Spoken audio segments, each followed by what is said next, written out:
Where is Ronald Araujo right now? He's in Israel, and this isn't some random getaway, it's a spiritual retreat, a full reset, a step back from the noise to rebuild confidence and clarity he lost after that night at Stamford Bridge. Because let's be honest, that red card against Chelsea didn't just hurt Barça, it crushed him. For months, Araujo has been carrying emotional exhaustion. Sport even described it as burnout. The Chelsea moment wasn't the cause, it was the breaking point. And that's why Barça stepped in. Flick, Deco, Laporta, everyone agreed he needed space, not pressure. The club gave him official leave with no return date, no deadlines, no ultimatums. Just one message: come back when you are truly ready. But here's the part that really hits you. The support around him, even Gerard Piqué, yes, that same Piqué, defended him publicly, saying players are drowning under social media pressure and praising Araujo for being brave enough to step away and focus on his mental health. Header, meanwhile, called him like a brother and said the team will wait as long as it takes. Inside the dressing room, the guy is loved. And then Tel Aviv. The moment he landed, fans recognized him instantly, and Araujo reacted like someone rediscovering oxygen.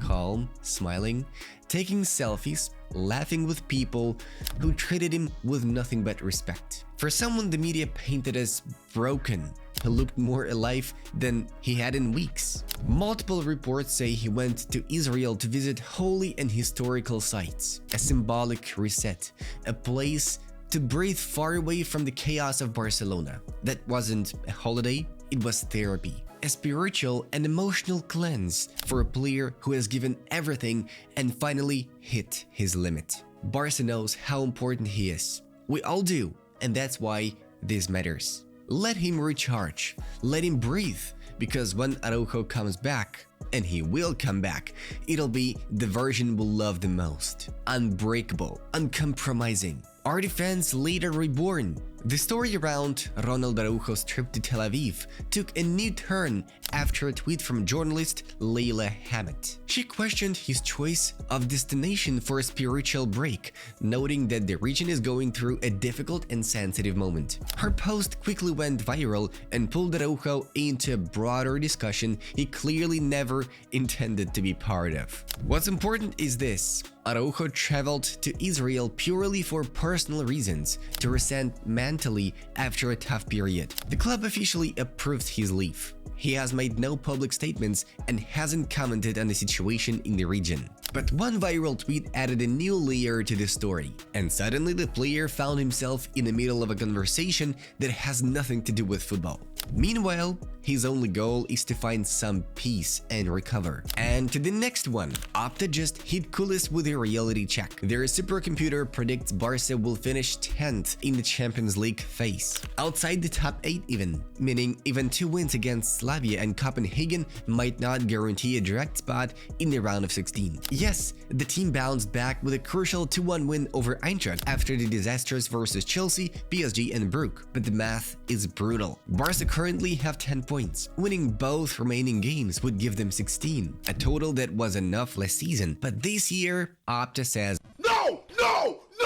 Fuck! Shit! Their projection: Barca will have 14.54 points, which is 10th place. Atletico will have 15.84, last direct spot. So even 16 points might still send Barca into the playoff, together with giants like Dortmund, Inter, Tottenham and Chelsea. Remember, places from 9 to 24 go into 2-leg playoffs for the final 8 spots. The new Champions League is pure chaos, and January will decide whether Barca survive it or fall into the playoff battle. Barcelona got the win, a tough 2-1 against Eintracht Frankfurt, but the night didn't end with football. It ended with chaos in the stands. Eintracht fans were accused of throwing objects and even breaking the plexiglass barrier that separated the two sectors. Tension exploded instantly. And then a new clip surfaced from the Barca end, and it shows something we absolutely do not condone. One Barca fan, just one, it seems, making a Heil Hitler salute towards the Frankfurt supporters, a disgusting gesture, completely against the values of FC Barcelona. No one around him joined in, no one encouraged it, and the club would never tolerate behavior like this from any supporter. But that single moment may have helped spark the anger that led to the ugly scene we saw afterward. Football is emotional, but there are lines you never cross, and this was one of them. Hansi Flick made the perfect call. After the hard-fought 2-1 win over Eintracht, he cancelled training and gave the squad a full day off. But even under break, a few players, Pedri, Szczęsny, Fermin, Casado, and Dani Olmo, still showed up at the facility to work on their own. Barça returned to training on Thursday to prepare for Osasuna. And the best part? The Eintracht victory was their 6th straight win since Chelsea defeat. The team is gaining momentum. Lamine Yamal had one of those nights. Barça won 2-1 versus Eintracht, but for the 18-year-old, it felt like a personal off day. A yellow card that now suspends him for the next Champions League match. And when Flick subbed him off, Lamine's frustration was obvious. The cameras caught everything. Some fans didn't like his reaction and sounded off on Tribuna.com. What's this attitude? No one is bigger than Barça. He complains too much. He needs to control his frustration. Flick knows what's best for him. Let's be real.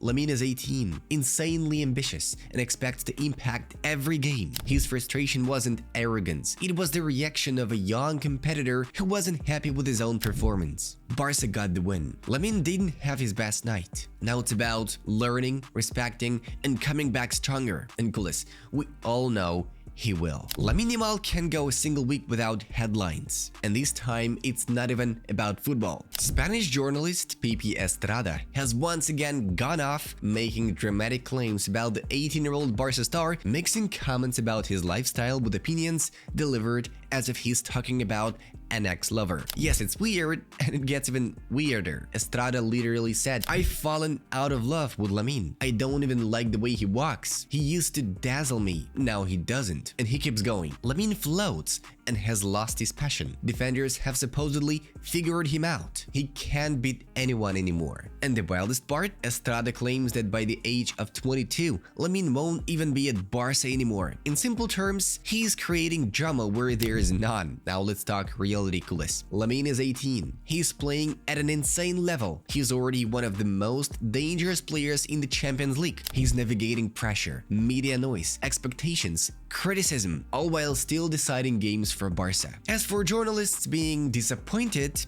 that usually says more about them than about the player. Barca believes in Lamine. Flick believes in Lamine. Europe already sees that this kid is a decade-long project, not a one-season wonder. If anything has changed, it's not Yamal, it's the volume of noise around him. He is growing, and the spotlight is growing with him. And coolest, before we wrap up, remember this. We cover a lot of Barca news here, but we'll never fit absolutely everything into one video. That's why you should download Barcelona Life. It's the fastest way to stay ahead of every update, every rumor, every inside story about our club. If something breaks in Barcelona at 3 AM, Barcelona Life will tell you first. So, if you want more news, more context, more depth, you know where to go. Link is in the pinned comment. If you enjoyed this breakdown, smash that like button, drop your thoughts in the comments, and subscribe to the channel so you never miss a video. We've got a lot more Barca stories coming, and trust me, you don't want to miss what happens next. Visca el Barça. See you in the next one. Bye bye.